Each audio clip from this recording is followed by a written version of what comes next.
오늘 날 때부터 맹인된 자 하나님의 영광을 위해라는 제목으로 말씀 함께 나누도록 하겠습니다. 오늘 본문에 보니까 예수님께서 성전에서 나오시죠. 그리고 성전에서 나와서 길을 걸어가십니다. 자, 그때 누가 눈에 들어오냐면 한 맹인이 그 길에 있던 것을 보게 되시죠. 아마도 이 맹인은 이 성전 어귀에서 구걸하기 위해서 앉아 있었던 것 같습니다. 성전을 드나든 사람에게 돈을 구했던 것이죠. 오늘 요한이 이 맹인을 소개하는데 어떤 소개를 하냐면 그가 날 때부터 맹인이었다.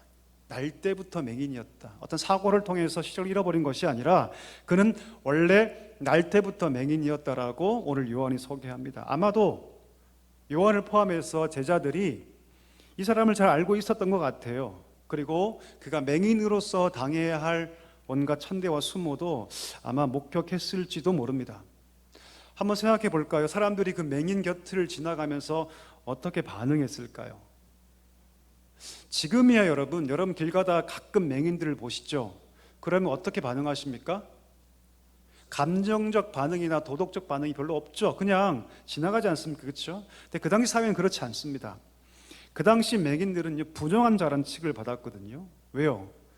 그 맹인된 것이 하나님의 저주를 받아서 그렇게 됐다고 생각했기 때문입니다.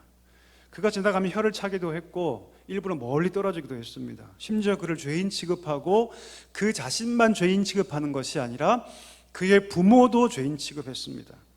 이것이 그 당시 문화 속에서 굉장히 일반적인 현상이었습니다. 다시 말하면 이 맹인은 이 사회에 별로 필요 없는 존재, 저주받은 존재, 차라리 나지 말지, 괜히 여기 있어서 우리를 불편하게 만들고 괜히 우리 눈살을 찌푸리게 하는 존재가 누구냐면 이런 맹인들이었어요. 장애인들. 인간을 하나님의 형상으로 만들었는데 아무리 봐도 이 사람은 하나님 형상 같지 않은 거죠. 앞도 못 보고, 그렇죠? 늘 넘어져서 상처가 나 있고 피를 흘리고 이런 것들을 통해서 아무리 봐도 하나님의 형상을 발견할 수 없는 존재라고 여겼습니다.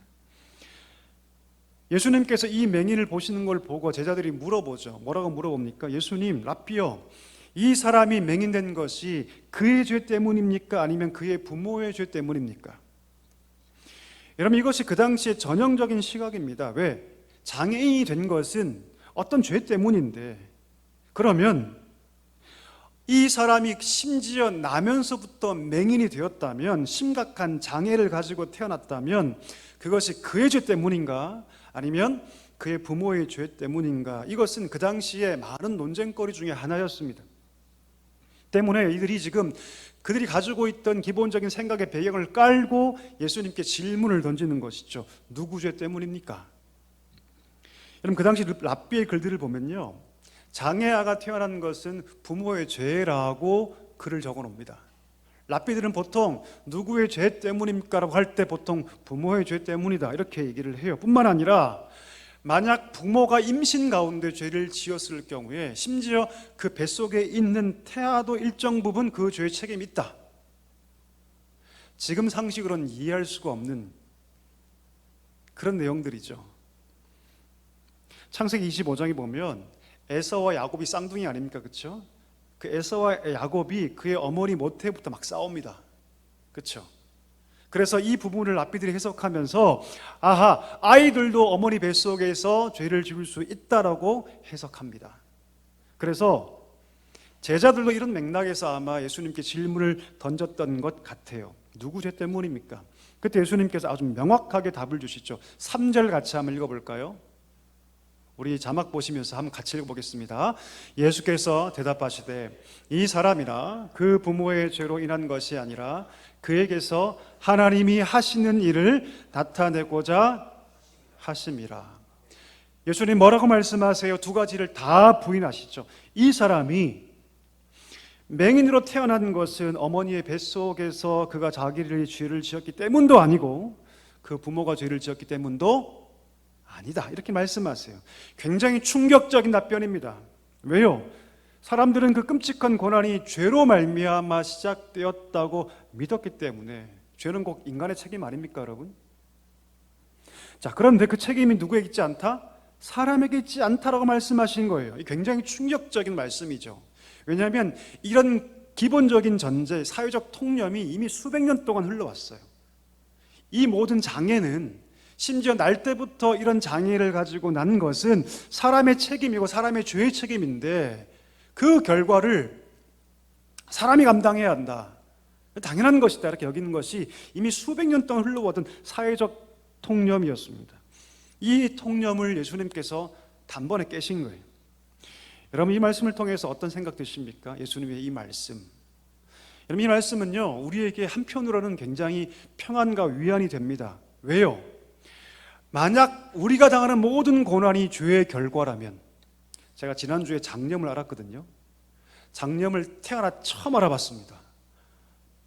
정말 힘들더라고요. 자, 그러면 그 장염이 만약에 죄의 결과라면 제 마음이 얼마나 힘들었겠어요, 여러분.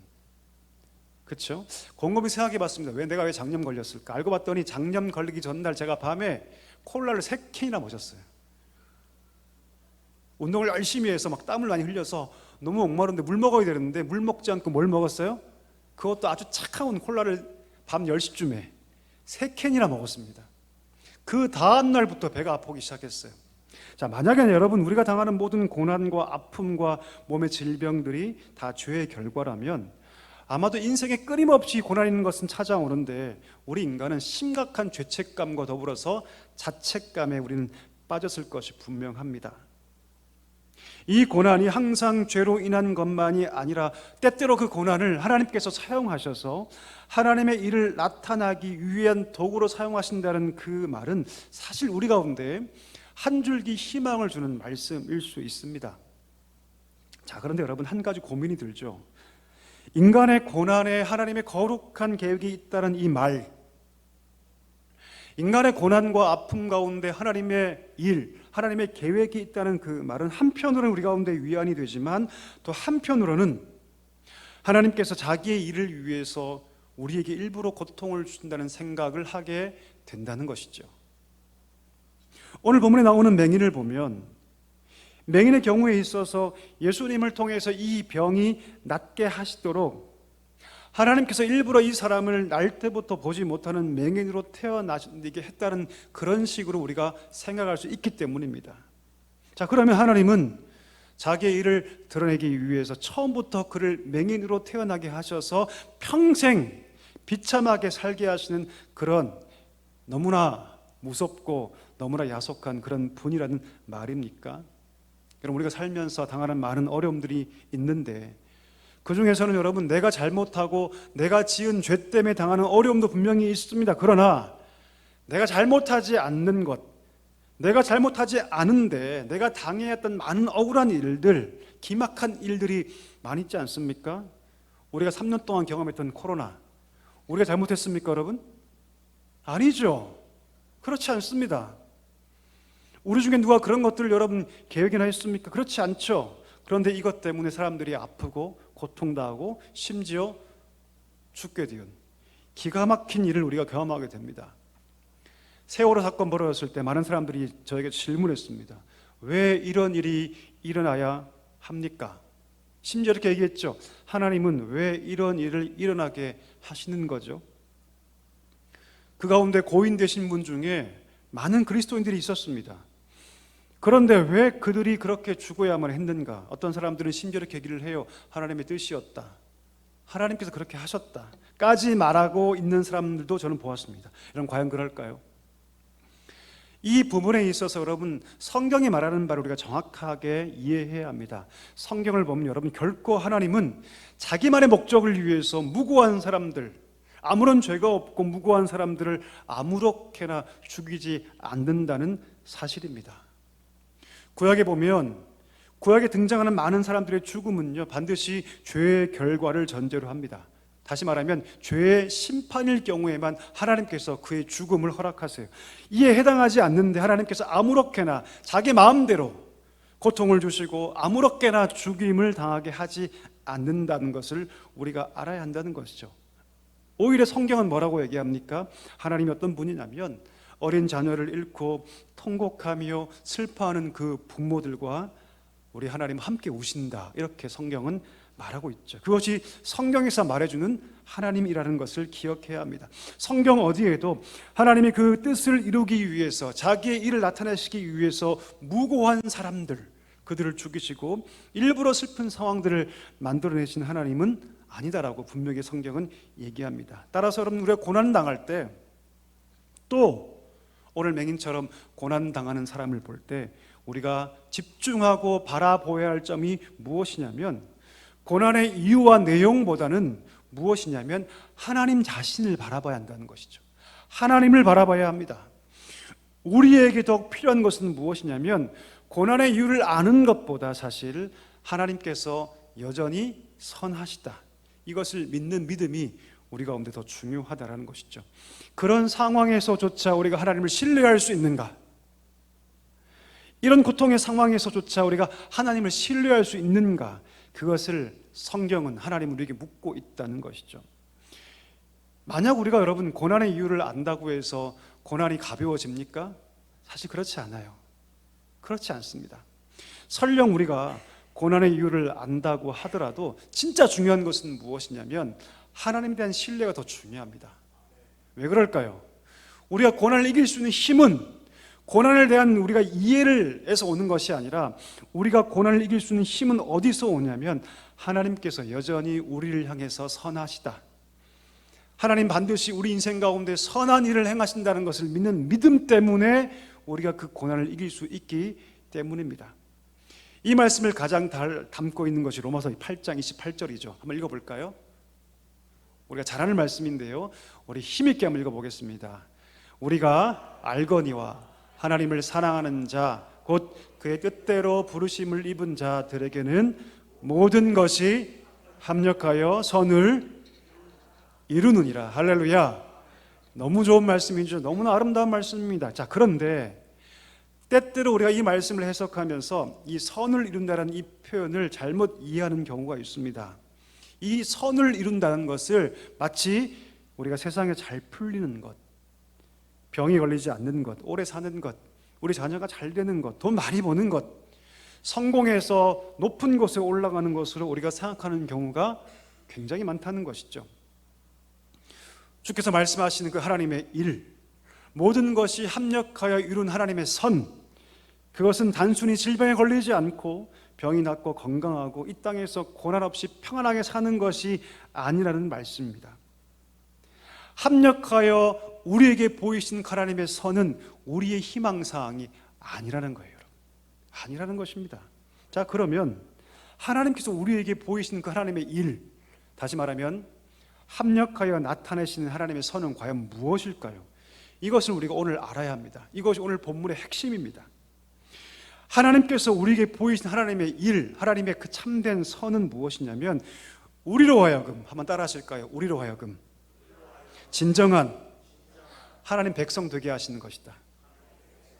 여러분 믿으십니까? 여러분 믿으십니까? 하나님의 선이 무엇이냐면, 하나님의 일이 무엇이냐면, 돈 많이 벌고 건강해지고 삶에 아무런 문제가 없어지는 것이 아니라 우리가 하나님 백성으로 사는 것, 정말 하나님 백성 되게 하시는 것이 하나님의 선입니다. 오늘 맹인 볼까요?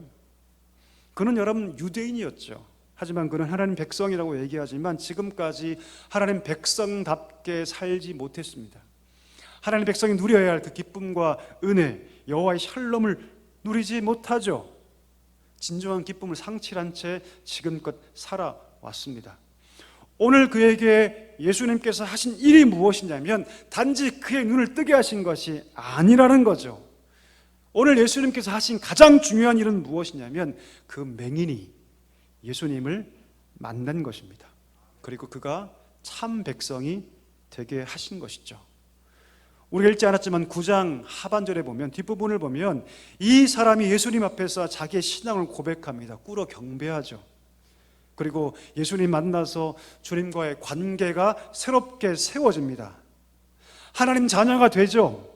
영원히 하나님과 함께 거하는 백성으로 세워지죠. 영원한 주의 나라의 백성이 됩니다. 그리고 하나님께서 그에게 영생을 선물로 주시죠. 이것이 무엇입니까? 정말 예수님께서 그에게 하신 일, 하나님의 일이라는 것이죠. 한번 생각해 볼까요? 그가 눈을 떴습니다. 눈을 떴어요. 근데 그가 눈만 뜨고 그 예수 그리스도 진정 구주이신 예수님을 만나지 못했다면 그 이후에 그의 삶이 어떻게 바뀌었을까요? 아마도 이제는 보이는 눈으로 그는 더 죄를 지었을 겁니다. 왜요? 보이지 않을 때는 짓지 못하던 죄가 보이기 시작하면 죄를 짓거든요. 왜? 이 세상의 모든 죄악들이 무엇입니까? 안목의 정욕이에요. 안목의 정욕. 이제는 보이는 눈으로 더 죄를 짓고 자기 욕심에 취해서 살았을 것이 분명합니다. 어쩌면 보이지 않을 때보다 더 극심한 죄악 가운데 살아갔을 것이 불보듯 뻔합니다. 자, 그런데 여러분, 그는 이 사건을 통해 누구를 만납니까? 예수님을 만나요. 예수님을 경험합니다. 예수님이 그의 인생 가운데 찾아오시죠. 그리고 그의 삶에서 이제 예수님이 뗄래야 뗄 수 없는 분이 되십니다. 오늘 예수님이 행하신 하나님의 일은 단지 그 맹인에게 그의 눈을 뜨게 하신 것이 아니라는 겁니다. 정말 하나님께서 하신 일이 무엇이냐면 그의 영적인 눈을 뜨게 해주신 것이라는 것을 우리가 알아야 합니다. 영적인 눈을 뜨게 하시는 것, 그래서 예수 그리스도를 보게 하고 하나님을 보게 하고 그것을 경험하게 하시는 것이 무엇이다? 하나님의 일이다, 하나님의 선이다, 이렇게 말씀해 주고 있다는 것이죠. 사랑하는 성도 여러분, 하나님께서 우리 삶에 단지 지금 내가 겪고 있는 고통과 불편의 문제를 해결하는 것이 하나님의 일, 하나님의 선이라고 우리가 생각한다면 우리가 예수를 잘못 믿고 있는 거예요. 이거 기억하셔야 됩니다.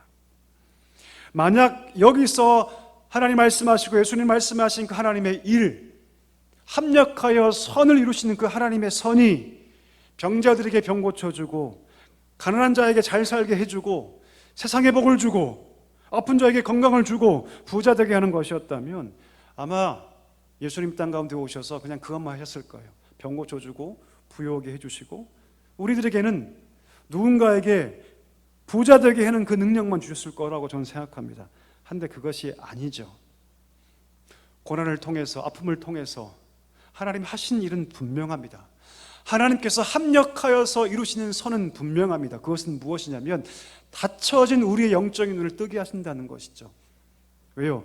그럴 때 비로소 우리가 하나님 백성답게 살기 때문입니다. 우리가 하나님 백성답게 살게 하시는 것이 우리를 향한 하나님의 일이고 하나님의 선인 것을 우리 사랑하는 성도들 믿을 수 있기를 주의 이름으로 간절히 축복합니다. 그 하나님의 목적을 믿기 때문에 우리가 고난 가운데 행군할 수 있습니다. 그 선하신 하나님 믿기 때문에 우리의 고난 가운데 주를 신뢰할 수 있고 나아갈 수 있다는 것을 알 수 있기를 소망합니다. 제가 예전에 간증을 들은 적이 있어요. 자기 어린 아들이 눈이 아파오기 시작하는 한 부모의 이야기였습니다. 보통 간증글은 보통 여러분 어떤 간증입니까? 그 눈이 깨끗하게 나은 간증이 보통 간증이죠, 그렇죠? 근데 알고 봤더니 그 사랑하는 7살짜리 아들이 눈을 제거해야 했습니다. 눈을 완전히 제거해야 했어요. 이유를 알 수 없는 병에 걸렸고 많은 병원들을 다 찾아봤지만 이유를 알 수 없었고 눈을 제거하지 않으면 심지어 뇌까지 영향을 끼쳐서 그 눈을 제거해야 한다는 그런 진단을 받았습니다. 얼마나 기도했겠어요, 여러분? 고쳐달라고. 얼마나 하나님께 서원했겠습니까? 이 눈을 고쳐주시면 내가 평생 주를 위해서 살겠냐고, 이 아들 하나님께 바치겠다고. 근데 하나님께서 그 눈을 고쳐주지 않으셨어요. 결국 그 아이의 눈을 제거했습니다. 한쪽 눈을. 그 다음이 중요한데요, 그 어머니가 뭐라고 얘기하냐면 그 힘든 과정을 통해서 내가 비로소 하나님을 알게 되었다라고 고백해요. 제가 그 간증 들으면서 이렇게 고백했습니다. 그렇게 느꼈어요. 저게 진짜 간증이구나. 옛날의 간증들은 예수 믿고 부자 되었다, 빌딩 올렸다, 이런 간증들이었잖아요. 근데 여러분, 우리 삶 가운데 그런 간증들이 실제로 얼마나 많이 일어납니까? 거의 없어요, 여러분. 거의 없습니다. 진짜 우리 삶 가운데 있는 문제들은 사실 그대로 있는 경우가 훨씬 더 많습니다. 훨씬 더 많아요. 그런데 하나님의 선하심을 믿는 것이죠. 이 과정을 통해서 하나님께서 나를 하나님 백성 만들어 주실 거다. 이 고통을 통해서 하나님께서 나를 백성답게 살게 해 주실 거라고. 내가 과거에 눈이 가려 있었지만 하나님께서 내 눈을 여셔서 그를 보게 하실 거라고 믿고 나아가는 것, 그 믿음 때문에 우리가 나아갈 수 있게 되는 줄 믿습니다. 저주를 받았다고 여겨졌던 이 맹인, 이 맹인을 통해서 하나님께서 일을 하셨고, 그가 주님 만났을 때 하나님과의 새로운 관계가 세워졌고, 그가 진짜 하나님 백성이 되었습니다.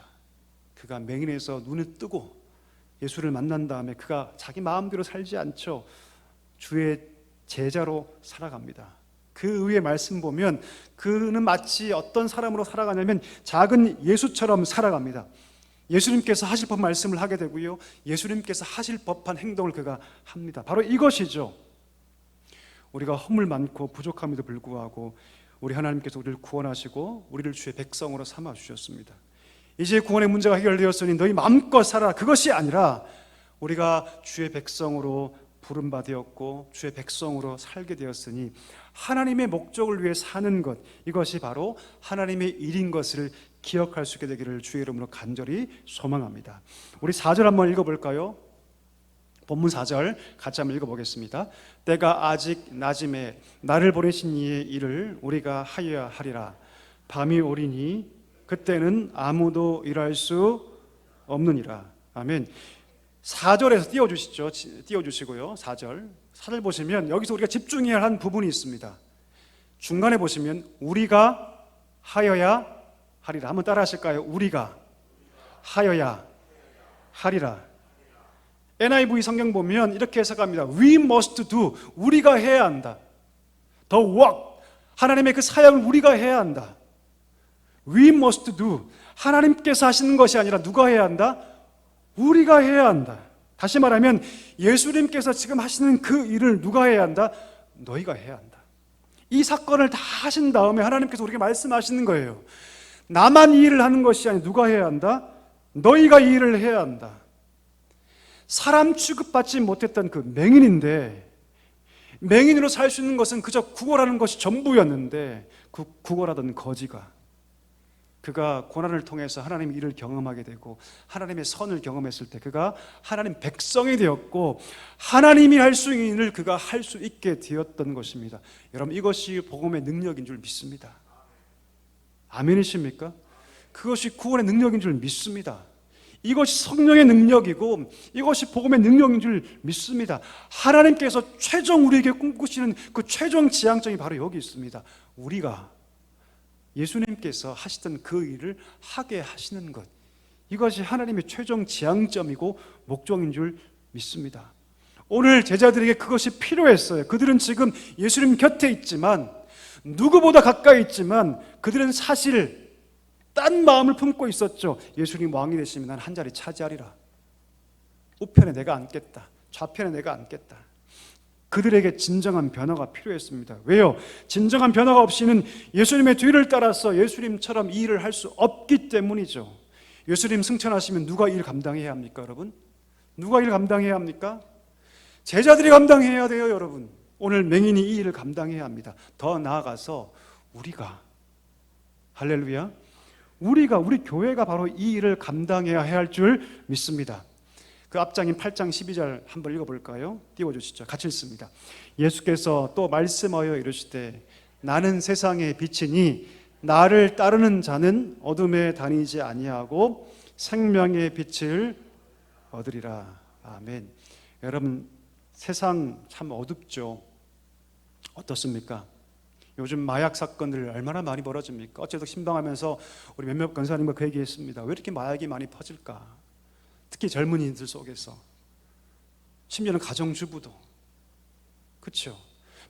평생 그냥 자기 일에 충성했던 사람들, 열심히 살았던 그 사람들이 왜 그렇게 마약에 빠지고 타락하고 죄악을 먹고 마신 삶이 될까? 세상이 어둡기 때문입니다, 여러분.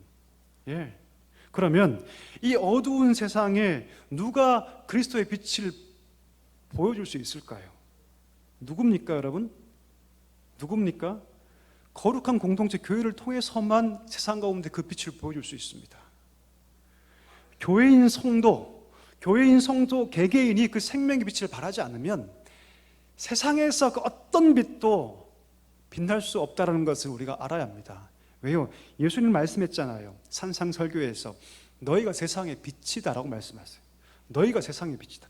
너희가 세상에서 그 빛을 밝히지 않으면 세상이 그 빛을 얻을 수가 없다, 볼 수가 없다라고 말씀하세요. 오늘 이 맹인이 평생 동안 장애를 가지고 심지어 사람들이 자신을 죄인 취급하고 자기의 부모까지 욕하는 그런 상황 가운데 예수님 만났고 진정 영생을 알게 되었고 하나님 백성이 되어서 그가 어떤 삶을 살아갑니까? 빛의 삶을 살아가지 않습니까? 오늘 주님께서 그렇게 살라고 오늘 이 작은 맹인의 삶을 우리 가운데 보여주시는 줄 믿습니다. 하나님께서 왜 우리 가운데 고통 주실까요? 왜 어려움 주실까요, 여러분? 그것은 우리로 하여금 하나님 백성으로 온전히 세워가기 위함입니다. 더 부자 되고 더 건강한 사람 되고 그런 거 아니고 여러분, 우리 한 명 한 명이 진짜 하나님 백성 되고 하나님의 선을 경험한 자로서 온 세상 가운데 하나님의 거룩한 빛을 나타난 자로 살라고 하나님께서 오늘 하나의 스토리를 우리 가운데 보여주시고 계시는 줄 믿습니다. 오늘 우리 가운데 거룩한 결단이 있기를 소망합니다. 주님 주신 그 사명을 따라서 내가 이 땅 가운데, 온 세계 가운데, 이 땅 가운데 내가 주의 빛을 드러내는 삶을 살아야겠다. 이 결단이 있는 우리 모두가 되기를 주의 이름으로 간절히 소망합니다. 여러분, 하나님께 쓰임받는 인생이야말로 가장 복된 인생인 줄 믿습니다.